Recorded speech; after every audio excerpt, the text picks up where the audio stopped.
It's time for a new adventure. Welcome back to another episode of Adventures in Business. This is your co-host, Amy Zander, and I am here with Lisa. Lisa, we talked about doing something a little bit different, talking a little bit more about Lansing and things that we've been out and about doing. So what have you been up to lately in Lansing? So yesterday I had an opportunity to speak for Junior League of Lansing, which is a women's group developing leaders, but they were at this organization called Small Talk. And I am looking forward to learning more about Small Talk. They're a children's advocacy group that just really works with abuse and children in our community. So really cool people and organizations that are out there that the more we do what we're doing, Amy, the more I get to find some amazing people. How about you? Well, let's see. I like to talk about food. So I was at Batter Up Bistro last week. I've only been there a couple of times since they reopened from the pandemic, but I think I could say one of the best salads that I have had in the Lansing area. It was so good. And they're such a cute little French bistro tucked away downtown in the Stadium District. And if you haven't been to Batter Up Bistro, I highly recommend checking out. It's cozy and it's French, and they've got very interesting foods and a really nice cocktail selection. So yeah, it was fun. I enjoyed that. And popped into the Lansing Art Gallery. I'm a new board member there, so I've been talking up the art gallery. So I'm sure we'll have Michelle, the executive director, on here at some point. But yeah, Lansing in the summer is fun, right? Jazz Fest one is going on last weekend and all kinds of fun stuff. So yeah. Speaking of stuff going on in Lansing, who is our guest today, Lisa? Oh my gosh, we have Erica Munchbach that is joining us. She is the founder of Jubilee. I had the opportunity to watch her go through the Leap One and All program. I wasn't her mentor, but I did get that opportunity to hear her story there. And then she and I connected at networking groups, and I was able to have coffee and learn more about her. So Erica, welcome. How are you? Thank you. I'm doing pretty good. Thanks for asking. I'm excited to be here. Well, fantastic. So tell us, what is Jubilee? Jubilee is a fairly new community organization. We've been established as a 501c3 for 2 years now, and we are working to build a community-sourced permanent supportive housing program. And if you're not familiar, permanent supportive housing is the service model that effectively ends homelessness for a household or a family. And that means if it can end homelessness for one household or a family, all we have to do is repeat it however many times necessary, and we can end homelessness in our community. So our mission statement is Jubilee is a network that connects disadvantaged community members in the greater Lansing area with effective support and transformative opportunities. And our vision is actually to collaborate with all the entire community actually and end homelessness in Lansing. Of course, we know that people are probably always going to be displaced, but it's definitely feasible and practical and healthy for our community to have a safety net in place that catches them when they become displaced and provides them the opportunities and support they need to get their lives back under control and reach their potential. So, yeah. I could talk all day, so I'll pause for questions. Yeah, no, let's keep talking. So we usually ask this later in the show, but I'm going to ask it right now because it's a good segue. So you talked about forming partnerships and having a safety network and that kind of thing. So talk a little bit about who you're already working with, and then let's put it out into the airways of who you would like to be partnering with. So see if we can match you up with somebody. Thank you. Yes. I would say our active partnerships right now, we've had a few over the years and they kind of ebb and flow, whether you're like actively working with that entity or just kind of on standby for the next project or whatever. But the organizations and entities that we're like officially working with right now are Christ Community Church, Missions Field, and the Fledge, and Cedar River East, and Healing with Katie. Okay.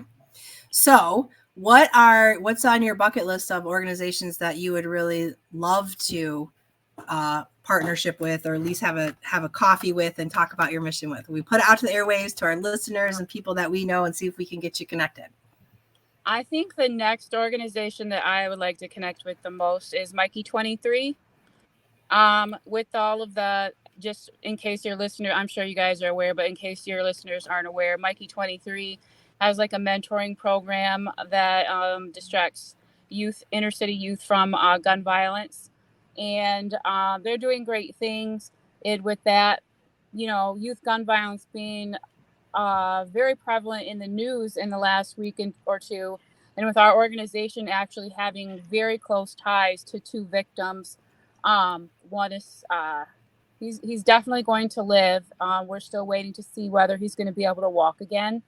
And then sadly, another young man lost his life. So our organization having close ties with these young people and understanding their stories, it just really brings to life the statistics that 8 to 10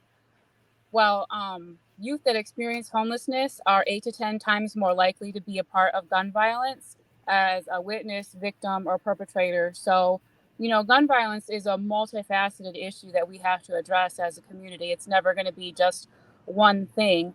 But if we effectively address homelessness, which, by the way, we definitely are not in our community right now, if we effectively address that, then we are also addressing risk factors for gun violence by getting kids in programs like Mikey 23 and that sort of thing. And so I would just definitely like to connect with them and see how we can collaborate to get more kids into mentorships and understanding that there are opportunities for them in our community, that they don't have to go that route. So when you say that our community is not addressing homelessness, I mean, what do you mean by that? Because I think we are in some ways, but do you mean like on a legislation level, on a nonprofit level? What do you mean by the fact that we're not doing it? I mean lots of things. In Lansing, it's because I have lived experience of being homeless in Lansing. So it's very easy to find things like food and clothes and hygiene. There's several great organizations that do that sort of thing. And it's even fairly easy to get into a shelter if that's what you want to do. It might take a couple weeks. Sometimes it can be complicated. I work with clients and sometimes we got to call and it takes like a couple weeks and we have to be, they'll tell, the shelters will tell you like, be here at 4. So we have to make sure there's somebody that can get them there at 4 or they lose their spot. So I think that as a community, we do a pretty good job of meeting those immediate needs of people that are homeless. But what we lack severely is programming and support to help people overcome homelessness. Um, I was actually talking to someone yesterday that has a lot of experience in this area. She ran a shelter for many years in Lansing, and she said, you can, by giving someone a home, you can take the homeless out of the person. I'm not sure if I'm going to say it right, but like people become homeless for a reason. And if we don't offer them the support that they need to overcome that once and all in their life, then they're very likely to become homeless again and again. Sometimes it doesn't happen like that. Sometimes it's just a one-time thing for someone, like maybe they lost a job, or especially in our current economic situation, inflation is causing people to be homeless that wouldn't normally be homeless. But the target population that Jubilee serves are people that have repeated episodes of homelessness and are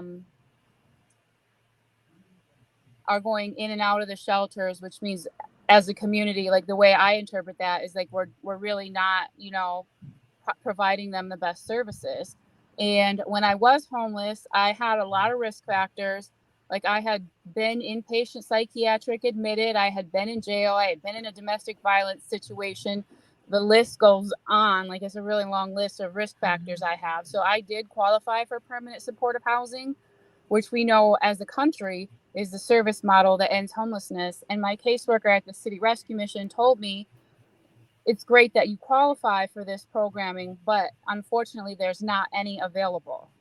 It wasn't the sort of situation where you can get on a waiting list, or it might take a year or two, or you're going to have to hang out here for a few months. It's just there's not any available.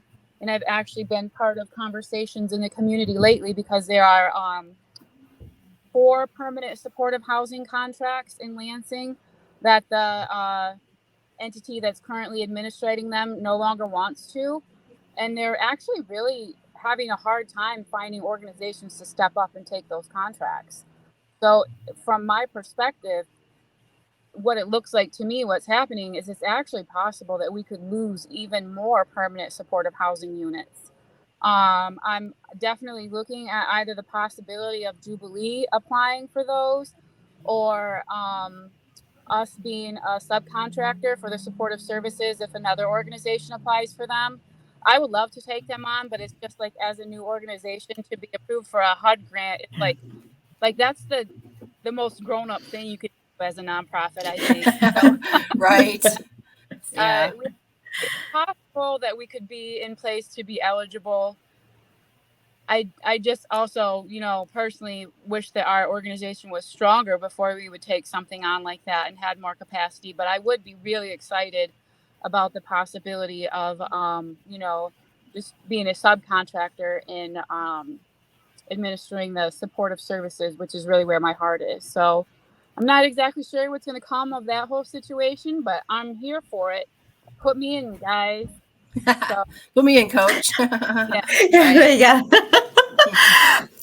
You know, in listening to you talk, and it's a big thing. I attended Child and Family Charities grand opening, and just the number of homeless youth in the Lansing area. I mean, talking 18 and under, it really blew me away when I heard that number. I mean, we know it's there, but what do we really know? And when you talked about vetting and,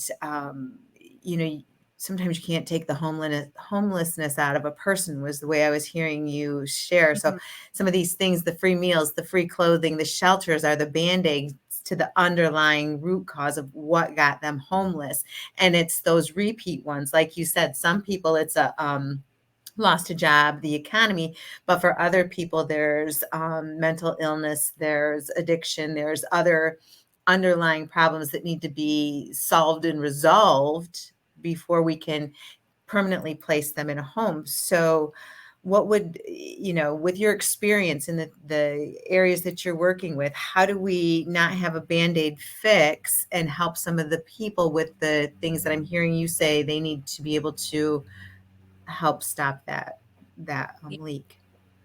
The bottom line, which people don't really like to hear, is it's just really a lot of work. And it takes a long time. It's not, here's your house, okay, you're good. It's Jubilee has 7 areas of support in our program that we evaluate, and the first one is permanent housing. So it's really hard if somebody doesn't have a foundation of a home to go to every day. I mean, to me, it's just unreasonable to expect them to make any other changes in their life, Like, at that point, you really are dealing with traumatized people. Like, just, I mean, if I can just be honest, like, being homeless is traumatizing. No, it may not be the worst thing that you can ever go through, but to not have your home anymore, to be in a place, even if you're in a shelter, like the shelter I was in, the Lansing City Rescue Mission, I had a very positive experience there, but it still was like, it was traumatizing psychologically, to the way Yeah. in our society, we want high functioning people that are capable of handling many responsibilities, and just like being homeless, like not understanding where I belong. I have to live under somebody else's value system now for the next month or however long. But back to the what needs to happen is it's a lot of work. And for Jubilee, we have these 7 areas, with permanent housing being the first one, and essential needs and legal and financial. And once you get kind of those areas taken care of, to where somebody doesn't have legal problems they're worrying about, they've got heat in their house, they've got food, they've got health care, those things all fall under legal and financial and essential needs.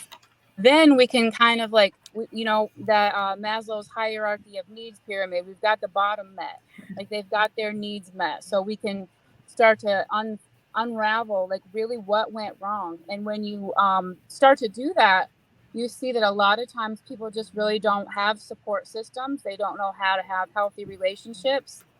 So besides getting people housing and meeting the obvious needs, like Jubilee really endeavors to teach people how to create safe, healthy, positive support systems and have healthy relationships. and get involved in the community. One thing I realized in my personal experience at one point in time when I looked around in my life and realized I really didn't like who I was, it was because of the people that I had chose to put in my life. And like for a lot of people that are living in poverty, they don't even ever have a chance to realize that because, you know, if you grow up in a house that drug dealing or having a gun around or whatever it is just the mainstay, you don't really understand. Like, you know that there's different out there, but you don't know how to function in it. You don't know how it operates. You don't know how to get there. So one of the goals of Jubilee is to like switch out some of those 5 people. So we just automatically in our fully fleshed out program connect people with a mentor that's in your business. So now we got we got one positive person around you that's really working on what are your goals, even if they're simple goals, like, I need to make this call to my doctor next week. Okay, well, like, let's do that. And now we can celebrate that goal. And so that's some of the other areas of support that we evaluate are kind of along those lines of getting people connected to positive communities where positive things are going on and we're talking about positive things, and they're uplifting, and just helping them learn how to have healthy relationships. When you look at women that are experiencing homelessness and especially like chronic homelessness, a lot of the time what you find is that for their community, for the people in their network, they are the support person. And they've done so much supporting of other people that it's like ruined their lives. And that's kind of like why they became homelessness. So we can talk about things like, what does it mean to be codependent? And, are you helping someone? Are you enabling someone right now? So those are just kind of some of the things we're looking at. So much. I'm sorry. There's a lot. There's a lot to unpack, and there's so much that needs to be done. There are things that are being done, and we thank you for what you're doing to make an impact on our community. If our listeners are interested in reaching out and in giving a hand in volunteering or partnering in your network, how do they get a hold of you? The best way to get a hold of me is by email at our organization's legal name, ltownjubilee@gmail.com. And you can check us out on our website at ltownjubilee.org. I have to clarify that with, our website's up, but we got a lot more stuff coming on. So if you check out our website now, make sure you check it out in like October, November too, because it's going to have a lot more stuff on there then. And just so listeners, as always, we'll have the links to those in the show notes of this episode, so you can find it there. Erica, does your organization have any events or anything coming up that you want to talk about? We do. On Saturday, September 30th, we have an event coming up called When September Ends. And at that event, we will be celebrating the struggle of a local family that's working to overcome homelessness. It's a performing arts showcase and community marketplace. So there'll be performers and vendors. The day starts off with a youth open mic at 2:00. It happens at the Fledge. So it's kind of like, I want the community to learn that this is how we end homelessness. And maybe, every family doesn't have to do this through Jubilee. Like you one family at a time is the way we end homelessness. So that's why we're serving one family at our event and serving them well. We do make sure that they have, because they're transitioning out of homelessness and into their permanent home. So we make sure that they have like all of their furniture and pots and pans and that sort of thing. But again, really the goal is to connect them maybe with some of the entrepreneurs and performers, and so they can start to have ongoing relationships, and also connect them with donations and gift cards for experiences in the community or things that are in line with their goals. So if they have like physical fitness goals, we'd really want to help hopefully connect them with like a personal trainer or someone that can at least work with them for 6 weeks or something like that. So it's really just about, there are lots of great organizations that have events where they give out food and personal needs. Lansing's doing a great job of taking care of that. This event is about building community for people that are working to overcome homelessness. I love All right. So, So if somebody is listening and they want to get more involved, they can go to L as in Lansing, ltownjubilee.org. But Erica, talk a little bit about what kinds of volunteer things you're looking for. I mean, I know monetary donations are always great for nonprofits like this that are we need money, to help people and do these things. But what are some other ways that people can get involved with the organization if they want to help? My experience, money is actually the easier thing to make happen than the support in the community. Erica, can you say that last part over again? You were cutting out, and I just want to make sure that we capture what you were saying. So just start that last sentence over. In my experience, money is actually the easier of these things to make happen over like a strong team. So there's actually multiple ways that people could support Jubilee through serving. We have committees. We have a program development committee that's kind of like developing our program. We also have an event committee because we have other events throughout the year. We're also looking for mentors. Our mentor program is like a 10 to 12 month, or I'm sorry, it's a 10 to 12 hour a month commitment. And we would like to see people committed for a year. So yeah, that's kind of the quick rundown of volunteer opportunities we have. How does somebody, like, if you want to become a mentor, what are the qualifications to be a mentor? Do you offer some kind of like training that they go through, and then what happens then? Yes, we are going to offer training. It's going to take probably about 3 weeks to make it through. It's got different modules that are about an hour or two, like 8 different modules. So, we can set that up on an individual basis. So there is a training to get started. We definitely want people that are like in a positive, safe, secure place in their life where they've got healthy relationships, and without like a lot of financial strain, because we want to uplift the people that we're mentoring. So we just want to make sure that we're in a good place in life and able to give back through a relationship. And I think that's pretty much the only qualification. Excellent. Wow, Erica, again, there's so much, and we just really appreciate you coming on our show today and sharing what you're doing to make an impact in our community, one family at a time, making forward progress. Thank you so much for what you're doing and for sharing with our listeners.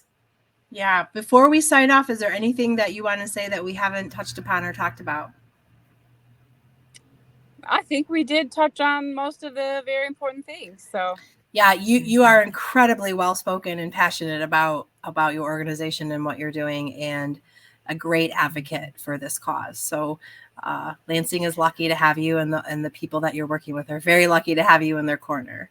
So thank you so much for being on our show. And to all the listeners out there that learned more about Jubilee, and if this piques your interest and you'd like to get involved or find out more about it, please visit ltownjubilee.org.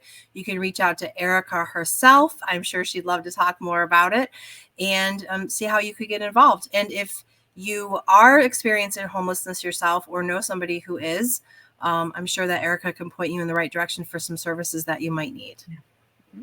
Absolutely. Yeah. Thank you so much for being on our show, Erica.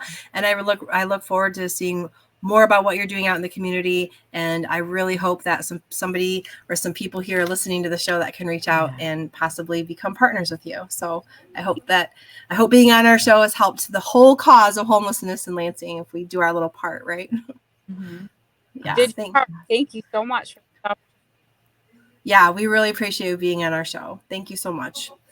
And to all of our listeners, thank you again for coming on another adventure with us and to learning more about what's going on in our great city that we all love, Lansing, Michigan. We release new episodes every Wednesday. You can find us at zediamedia.com or wherever you listen to your podcasts. We hope that you have a great day. And as always, go out and make it an adventure.